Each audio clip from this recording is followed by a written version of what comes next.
At the time of the American Revolution, Thomas Paine wrote these inspiring words: "What we obtain too cheap, we esteem too lightly. It is dearness only that gives everything its value."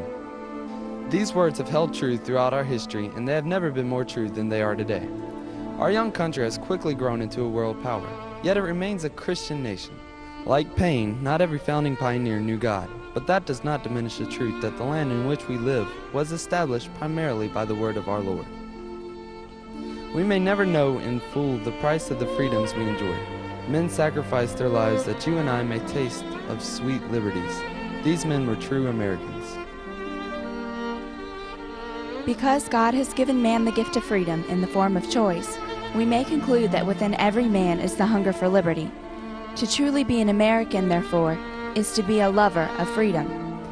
A lover of freedom so desires that freedom that he will forsake his career, his home, even his family in order to obtain the sweet morsel.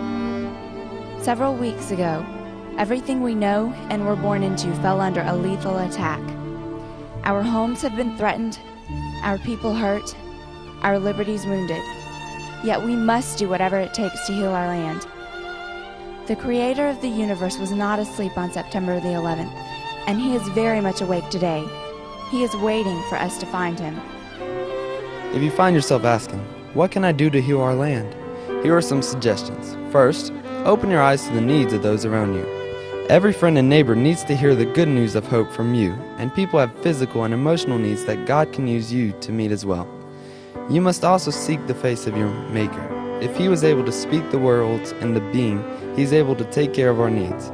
Our Lord is always faithful, but know that if we fail to be faithful to Him, then we will fail to enjoy the full blessing of His faithfulness to us. Third, be persistent. One might say that this is the mark of a true patriot as well as a true Christian. Do not give up what you have obtained so easily at the expense of another man's sacrifice. Men willingly shed their blood that we may speak our minds. Men died that we may worship as we choose.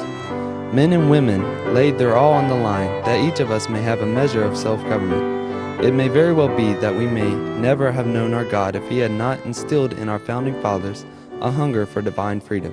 Our freedom is divine. How does one become a patriot? Very simply, he must make a choice to do so. You see, my friends, a patriot is one who will give anything, even his life, for his cause. Most of us have obtained our freedom cheaply. Do not esteem it too lightly. Our dear freedom is truly worth dying for. The freedom to express ourselves in a decent manner, the freedom to choose our leaders, the freedom to worship our God openly. These are values worth dying for. As did Thomas Paine, we very well may see times that try our souls. Will we shrink from the service of our Lord and our home, or will we choose patriotism and pledge our undying loyalty for our cause? We must remember that in our trials, not a single thing can separate us from the love of our Lord Jesus Christ. He will strengthen and enable us to be the noble patriots we ought to be.